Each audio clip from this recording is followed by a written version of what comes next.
From the rugged desert outside Yuma, Arizona, this is Outpost Outspoken. Outpost Outspoken is the official podcast of U.S. Army Yuma Proving Ground, which conducts natural environment testing of military equipment in Arizona, Alaska, and the tropics. Hello, I'm Mark Schauer.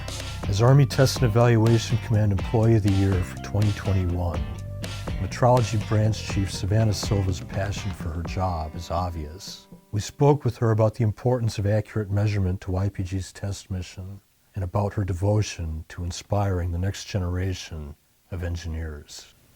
Hey Savanna, it's really good to see you today. Tell us about the Metrology Branch. Thanks, Mark, for having me. The Metrology Branch, metrology is the study of measurements. We measure not only tubes, weapon systems that come in, but we'll also measure vehicle platforms, be able to give you that finer measurement. We also build and manufacture our own transducers, pressure transducers in-house to capture unique and critical data to validate ammunition and other requirements that may come down the pike from our end user. Now, you've seen the YPG mission from a lot of different angles. How did you start out here at YPG? I actually started out as a data collector, so the name is synonymous with what it is. I collected data, minute-by-minute entries of different platforms that I had, but I honestly knew once I started that, within the 2 years that I was in that position, that I wanted to do something more. So I went back to school, got my degree in engineering from the University of Arizona, and I started back out as a test officer shortly thereafter, and was that for about 8 years. I got to be a part of 2 different test divisions. We got to test both vehicle and ammunition type platforms, and I got to see a lot of cool things, drive a lot of cool vehicles, blow some things up, so that was nice. And my story didn't end there, which I was very fortunate for, and was able to move on to become the branch chief over metrology within the Metrology and Simulation Division. And it's been a fantastic 7 months. You have an occupation outside of YPG too. You're an adjunct lecturer at the University of Arizona these days too. I am. I've actually had a long-standing relationship with the University of Arizona, the Yuma section that they've had down here for probably about the last 8 years. It so happened that the stars aligned and I was able to start helping out in terms of teaching our local college students. And so last semester I got to teach some statistics and probability to some lucky souls, and then this semester getting to teach some numerical methods, which is essentially, for the non-math people, linear algebra and nonlinear algebra and the higher stuff past calculus. So it's been great. It's been rewarding.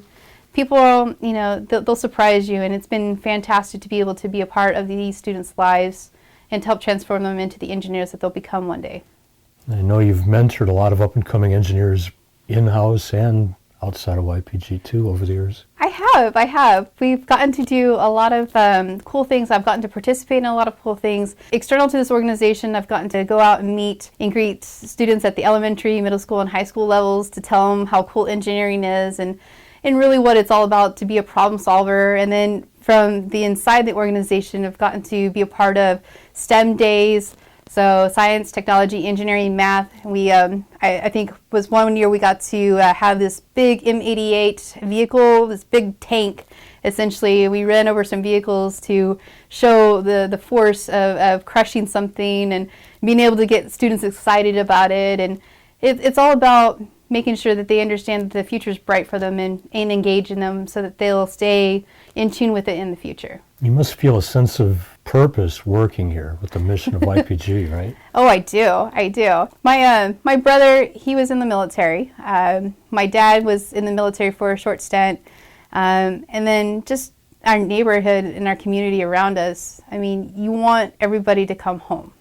So you have a sense of responsibility and a sense of ownership to your part. And you may call me an old soul, even though I'm not, of the older generation, but I feel a sense of duty to make sure that I test and I help put forth the best product I can to make sure that those soldiers come home at the end of the day. It is my duty as a citizen of the United States to do so. Savanna, thanks so much for being here today. Appreciate it. Thanks, Mark. With more than 1,200 square miles of land area, U.S. Army Yuma Proving Ground is the fourth largest installation in the Department of Defense in terms of land area. YPG's testers see the Proving Ground as a natural laboratory and thus have a vested interest in good environmental stewardship.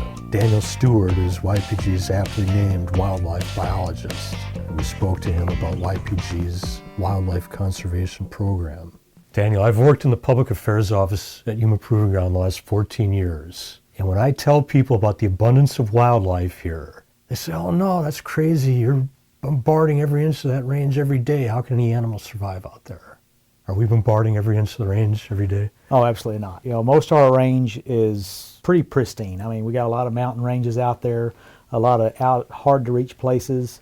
Most of our activities are on, defined ranges where we got instrumentation and a lot of other stuff built out. A lot of these mountains and valleys back in here are natural habitat, and a lot of it. We're 843,000 acres, give or take, bigger than the state of Rhode Island. And we have a huge importance for wildlife in the whole region, not just in our little area, because animals don't look at boundaries. So, our herds run on wildlife refuges, BLM lands, YPG lands. In terms of wildlife, we're talking bighorn sheep, Sonoran tortoises, Sonoran pronghorn. What else do we have? We've got an incredible diversity. This is the Sonoran Desert. This is the most diverse type of all of our North American deserts. Our wash woodlands are so important for migratory birds. We've got golden eagles. We've got, really you name it. Our bird list is somewhere around 150 and counting of different species that we've found incidentally on surveys. We've got a really good diversity of reptiles. It's just an incredible environment. And the creature that fascinates me is the Sonoran pronghorn. This is a really interesting species, or it's a subspecies of the American pronghorn, and they were just on the verge of extinction back in 2002. And we've had a captive breeding program where, working with Fish and Wildlife Service and Arizona Game and Fish Department, we've bolstered those numbers incredibly from those previous years. One of the ongoing challenges that we always have to face is, how we're going to deal with drought years, the years when we don't get the monsoons and things like that. And that's been a big part of what we've been working on here at YPG is with wildlife waters and habitat improvements and doing what we can to try to sustain our herds and all of our wildlife to get through these long drought periods. These wildlife waters are remarkable and very hard to access parts of our range, too, for humans. Right. They're usually in really remote places. We have a lot of wildlife waters that were built for desert bighorn sheep. Of course, those are up high in the mountains. A lot of them are helicopter access only. And then we also have a lot of them that are down in the valleys that are used by deer and some are bighorn as well, and then our Sonoran pronghorn.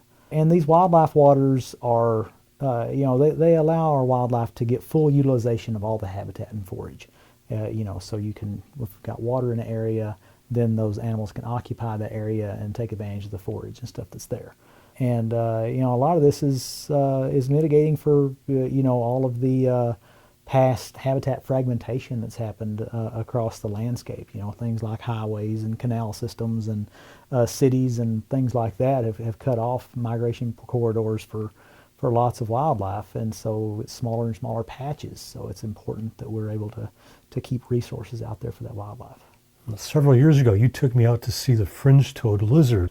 Fringe-toed lizards are really interesting. It's a dune obligate species, meaning that they only exist in sand dunes. And believe it or not, we have sand dunes on YPG. There's just little isolated patches up on North Cibola. We have a few sand dunes on the south end. But the only area we found Mojave fringe-toad so far has been up on the Weaver Dunes area in North Cibola. Very fascinating that, how did this lizard get here? From where's the nearest dune system to it? It's, 20 or 30 miles away. Are hunters and sportsmen important to your wildlife program? Absolutely. Yeah, our hunting program is incredibly important for us. YPG, we prescribe to the North American model for wildlife management, which is making resources are public. They belong to the people. There's science-based and And also, funding and partnerships and things like that all play a really important role in this. Our hunting community has really shines when it comes to the conservation for the desert bighorn sheep, because a lot of the revenue and fees and things that have been generated through the hunt programs on that have been directly responsible to the successful management of sheep across the state. And YPG is really proud to be a part of that. Can YPG accommodate hunters? Yes. Yeah, we do issue hunting permits.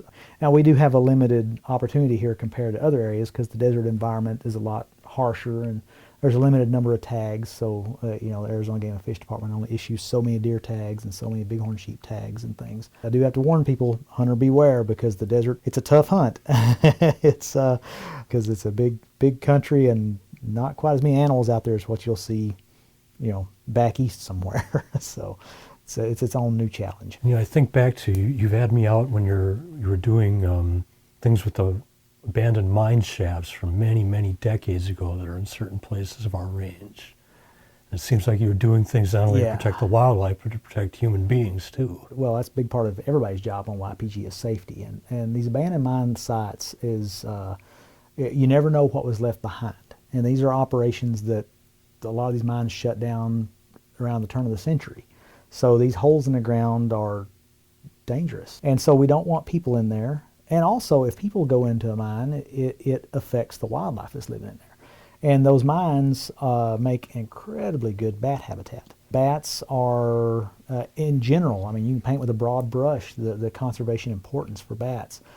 Because they do they're very sensitive to where they're living at. They can't just go anywhere and roost. Our management for mines is trying to keep people out to keep that habitat there for the wildlife. And things like California leaf-nosed bat and species like that, they are very vulnerable to disturbance. And the more that we can protect those mines, protect the people by keeping them out, we'll protect the wildlife. Thanks for coming by today, Daniel. It was good talking with you. Yeah, thanks for having me. This has been Outpost Outspoken. Thank you again for listening. We'll see you next time from the Army's busiest test center.